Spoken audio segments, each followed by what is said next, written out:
Le dimanche 29 octobre 1967, Andy Dufresne confie à son ami Red ses plans pour le futur. Alors condamné à perpétuité pour le meurtre de sa femme et de son amant, Andy s'imagine en dehors des murs de la prison de Shawshank. Son rêve, gérer un hôtel sur la plage de Zihuatanejo, au Mexique.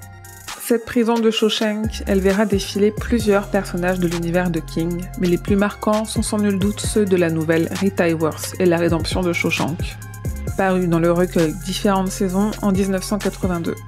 Ce texte est un des plus forts de King, un des plus humains dans ce que l'homme a de meilleur, mais aussi de pire. Une histoire qui nous plonge dans les failles du milieu carcéral et qui nous pose une loupe sur la beauté qui réussit quand même à naître et exister dans les pires endroits. L'histoire nous est racontée par Red, un compagnon de prison d'Andy Dufresne, et sans doute un de ses plus proches amis. Et si ce roman court est d'une façon très évidente une histoire de rédemption, une nouvelle façon pour King de dénoncer le système judiciaire américain, c'est aussi une merveilleuse bromance dans le sens noble du terme.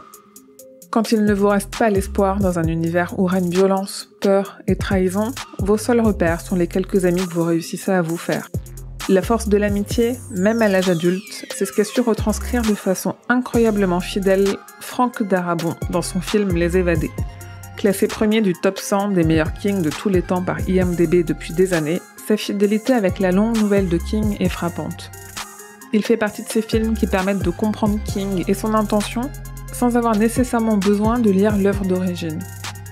Dommage pourtant que son titre en français spoile à moitié l'histoire, car l'autre force du récit de King, puisqu'il est raconté du point de vue de Red, c'est que jusqu'à la toute fin, on ne sait pas ce qui est arrivé à Andy Dufresne. A-t-il été tué par Bugs? Battu à mort par un gardien? S'est-il pendu dans sa cellule?